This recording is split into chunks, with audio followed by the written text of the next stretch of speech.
Lahat sila bayan, magmula sa Supreme Court hanggang barangay. Bayad na! Sino ngayon ang magtatanggol sa bansa? Taong bayan! Kaya tayo nandito nagsasalita sa harap ng sambayan ng Pilipino. Ang ibang nating kababayan Pilipino, hindi nila alam. Baka pagkising nila, wala na ang ating kayamanan, wala na ating reserbang kayamanan, ubos ang pera sa Congress hearing.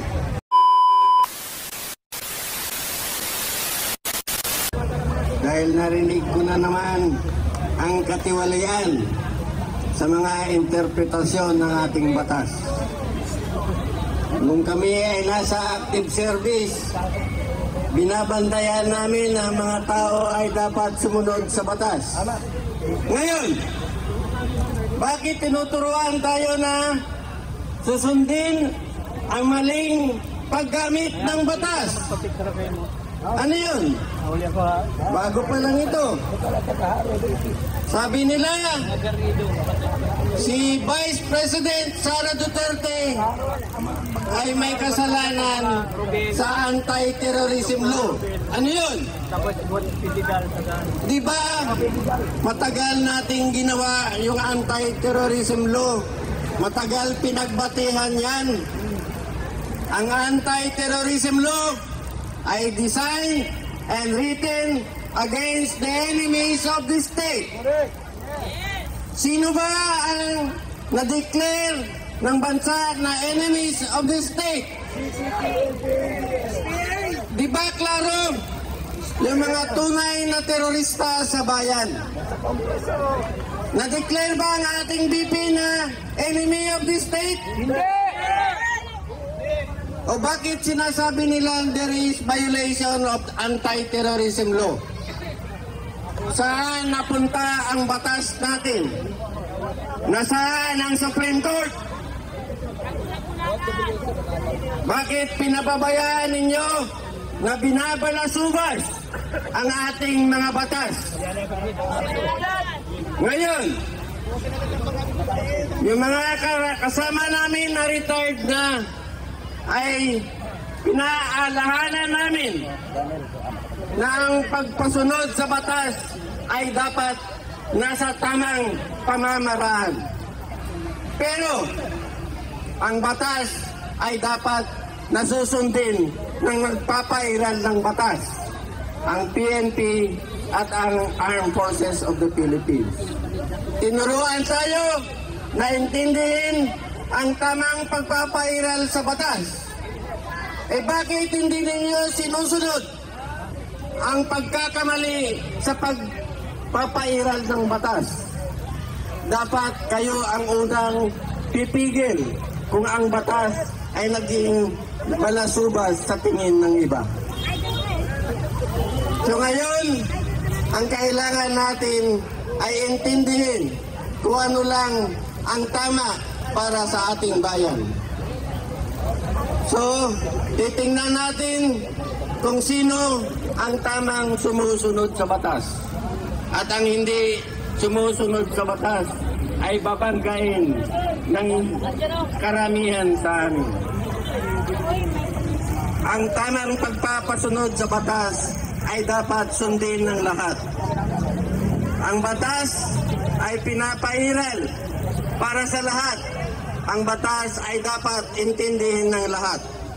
Ang mga lawyers at mga justices, nagawa lang nila ang tamang interpretation sa batas para sa mga hatol na gagawin ng ating mga judges and justices.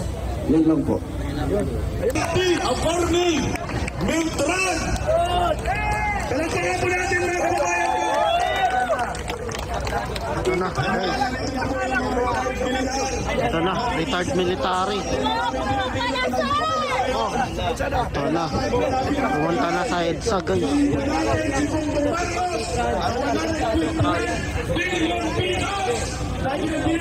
Ayun, guys.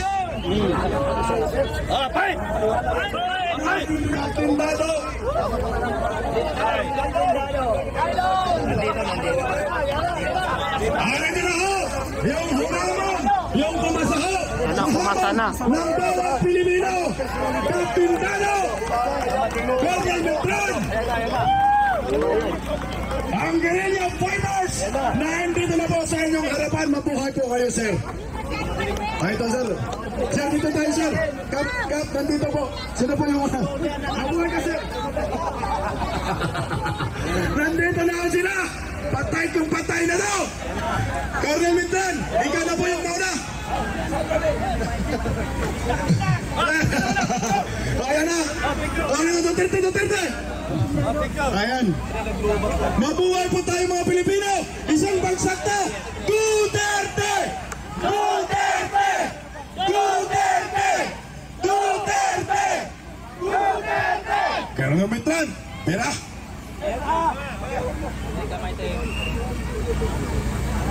Hello! Hello! Okay, dito daw. Okay. Hindi ko alam kung saan tayo magsimula. Bakit kami narito? Bakit tayo narito? Bakit tayo nag-aayak ng problema ng ating bansa? Kami, ang Filipino Guerrilla Forces, ay nagsimula April 9, 2024, kung saan wala kami kasama. Kaya nabuo kami ng Filipino Guerrilla Forces para sa sambayan ng Pilipino. Ang kaban ng bayan, i-research ninyo ang mga ginto sa Central Bank sa pangalan, ayaw sa aking impormasyon, sa pangalan ni Bongbong Marcos, ang ating ginto at napatunayan, di ba? Napatunayan, di ba? Binita na, di ba? Ha? Wala na tayong kayamanan. Ano pa ang gagawin natin sa bayan ng Pilipino? Dati, makakaliwa ang narito sa shrine. Ngayon, lahat sila bayad. Lahat sila bayad. Lahat sila bayad. Lahat sila bayad. Lahat sila bayad. Magmula sa Supreme Court hanggang barangay. Bayad na. Sino ngayon ang magtatanggol sa bansa? Taong bayan. Taong bayan. Taong bayan. Sabay, taong bayan. Taong bayan. Ang makapangyarihan sa ibabaw ng ating konstitusyon, sa ating konstitusyon, sa 1987 Constitution. Okay. Pagod na, pero sige, tuloy natin. Walang pwedeng mapagod. Walang pwedeng mapagod. Ulitin ko po, ulitin natin. Kaya tayo nandito nagsasalita sa harap ng sambayan ng Pilipino. Ang ibang nating kababayan Pilipino, hindi nila alam. Baka pagkising nila, wala na ang ating kayamanan. Wala na ating reserbang kayamanan. Ubos ang pera sa Congress hearing. Ano nga ba yung hearing na yan? Saan ba papunta? Bakit ang inimbestiga nila yung 100 million lang, pero yung billion of pesos hindi nila naimbestigahan? Ano? Okay mga kabayan ko. Okay, isa-isahin natin ang issue, no? Korupsyon, abuse of authority. Nandito na ang Partido Komunista sa Pilipinas, nasa Kongreso na, kasama na ni Tambaloslos. Sana hindi siya manalo sa dating na eleksyon sa Leyte. Ano, sa Tacloban, hindi sana siya manalo para wala ng demonyo sa Pilipinas. Demonyo sa Pilipinas. Ang Speaker of the House, siya ang salot sa lipunan, at ang ating First Lady, siya ang ating problema sa ating bansang Pilipinas. Dalawa lang ang demonyo at isa lang ang tanga. Sino tanga? Si Bongbong Marcos. Kinakaya ng asawa noong 1970s, 1980s, ang naghaharing pangalan Marcos at Romualdez. Ngayon, Marcos at Romualdez pa rin. Alam niyo, sa totoo lang, para sa kalaman, ako ay nakapagtapos ng kolehiyo sa pamamagitan ng Marcos Sr. Ang inaakala ko yung 60 million more or less na itinutulong ko sa kanya pagkapanalo bilang isang vanguard of democracy, humiwalay ako. Kasi ang unang napag-usapan namin ni Martin Araneta sa Mandaluyong na kung saan yung kayamanan na makuha ibibigay sa taong bayan. Ano nangyari? Ibinigay, ibinayad sa mga taong kanilang papakinabangan.